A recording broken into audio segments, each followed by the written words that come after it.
Good morning. First time niyo po ba dito sa Malacanang? Yes, first time. Tuwang-tuwa ako kasi ang daming tao. Tsaka nakatikim ako yung puto bongbong. Tinatawag nila. So kayo po bilang unang araw niyo po rito, ano pong masasabi niyo po na ginawa ito ng ating presidente simbang gabi dito sa Malacanang? Oh, kasi loyalist ako ever since na papakinggan ko na to.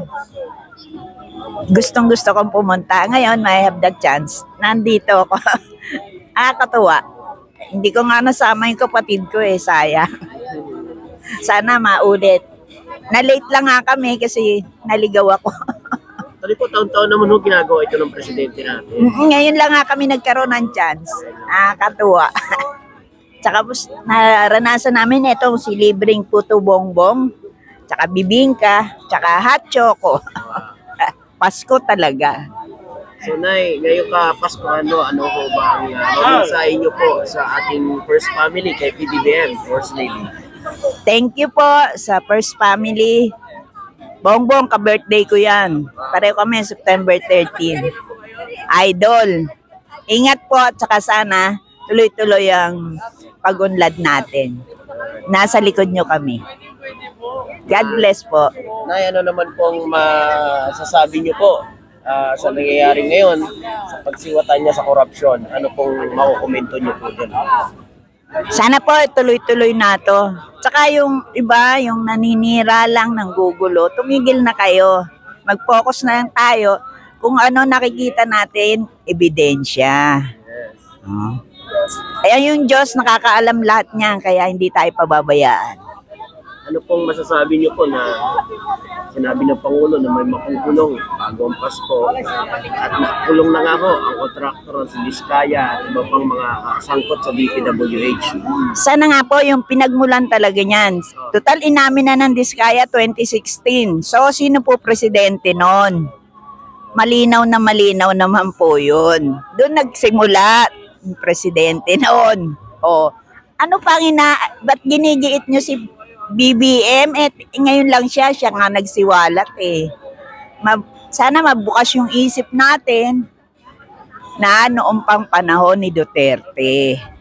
Nakita naman natin kung paano yumaman yung mga Diskaya. Since 2016, pataas ng pataas, parang spaghetti. Ngayon, bababa na sila. Kinarma kumbaga. Karma po yun. May spaghetti pataas, may spaghetti pababa. Ano naman po masasabi niyo doon sa ano ni Diskaya ano daw siya sa mga anak niya dahil Pinamiyasan niya nga yung anak niya. Biro mo, 18 years old, may milyones na. Nagka-ano na ng yung panganay, nagka-business na. Batang-bata pa, ano ba naman yun? Saan mo kinuha yung bilyon? Hindi naman din sila mayaman nung una. Dito na lang. So tingin niyo po ba, deserve ba mangyari sa kanya yon na makulong siya?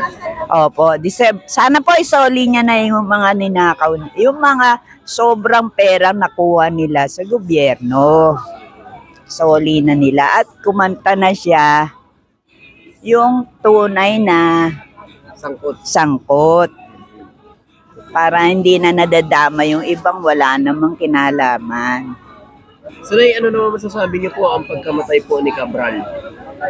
Ano masasabi niyo doon? Ay, nakakalungkot naman. Parang ano lang yan, yung may loyalty ka doon sa boss mo, kung sino man yon. Parang si yung may Reyes ba yun? Yung nagpakamatay din sa sementeryo. Parang ganun din siya. Yung may loyalty siya sa kanyang paniniwala. Kaya, it's better dead than to speak out. Yun na nga. So nakakapunta din po ba kayo dito tuwing gabi na First, para sa palasyo? Mamayang gabi, last day ata try ko. Kasi bukas. nagising ako ngayon Oo. Ganun ba, pre?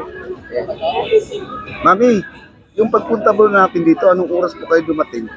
Na-late ako kasi naligaw ako . At taga saan po ba kayo? Hindi, Santa Mesa, pero Hindi ko alam ang entrance. Ah, Pabalik-balik ako. ayun ang sinasabi po natin. Mm-mm. Pagdating kay President Bongbong Marcos, tao po, publiko, or kababayan po natin, welcome po sa palasyo. Kaya nga po ganito pala ka-welcome. May pagkain pa May almusal ka. Ganito ka-welcome pag si... BBM, syempre kaya nga solid tayo Ah, okay. Loyalist po. Loyalist. Yes, pero ang tatay ko, namatay na siya, comrade niya sa sundalo noong si Ferdinand. Siguro naman, ma'am, naabutan niyo talaga si Idralyn Marcos. Yes! Nung kapanahunan niya po, ay ito po ay tradisyon na po nila talaga to? Hindi, kasi nung bata ako, ang natatandaan ko, yung DSWD, may tiga DSWD, may isang bus. Susunduin kami sa bahay, dinadala kami dito. May regalo, may pagkain, may misa, DSWD, sasabihin nila, punta tayo sa palasyo. Kasi ngayon 66 na ako Bakit Yun ang naranasan ko. sa DSWD po nabanggit niyo po? Hindi, kasi yun ang kapitbahay namin. Siya nakakaalam Hindi naman kami, wala naman kami kaya, siya alam niya. Kung saan yung bus, nasasakyan namin, libre, papunta dito. Kaya doon kayo sumasabay, kayo nakarating po kayo ng Malacanang. Noong bata pa ako. Kung baga nakakapasok talaga ang tao pag Marcos. Oo. Oo, lalo na pag Pasko. Open talaga. Mula nung kay Cory hanggang kay Duterte ay di tayo nakakapasok. Diyan lang ako sa labas, sa daan. Ganun. Taka doon sa simbahan. Bawal po pumasok dito. Mami, ano po ang pagbati natin sa ating First Lady pala? Kasi siya po talaga nag-create ito. Madam, marami mang naninira sa'yo without believe. Kasi naniniwala kami maganda yung ginagawa mo.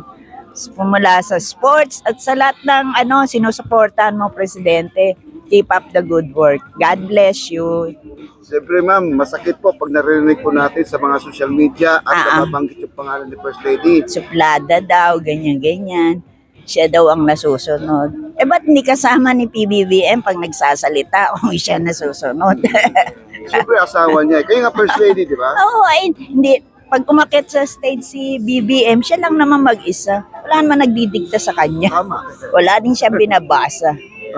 Kaya ba't mo sisiraan ng ganun? Tama po. Ay, Kay Kung Sandro po, ano po ang Ay natin naku, pagbati po sa may kanya? future siya. Talagang magsalita, very confident.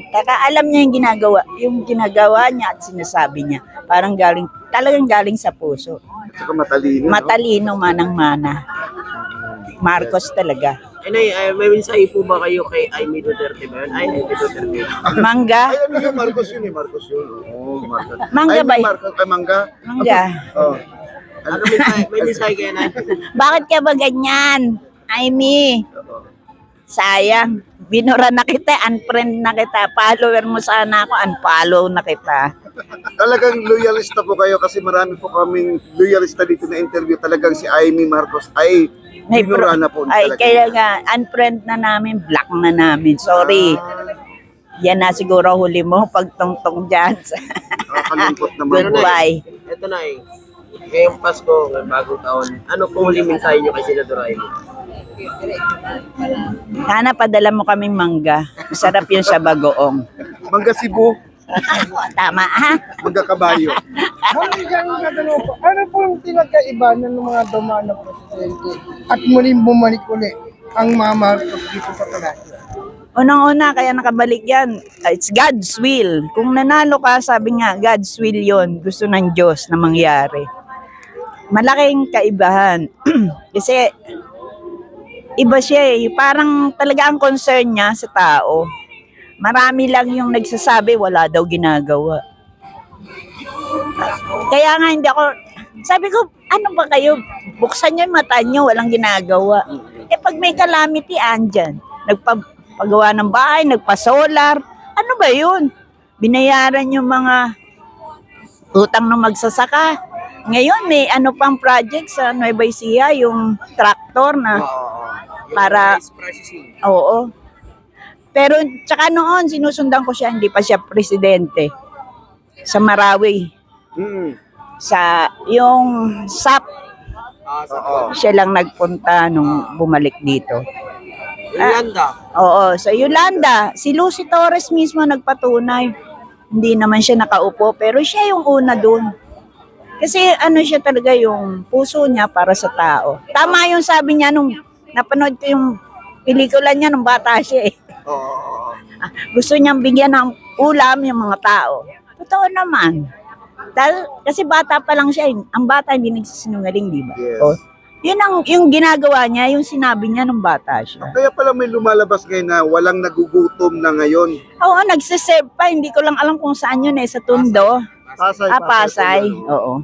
Nagsiserve pa siya eh. Oo.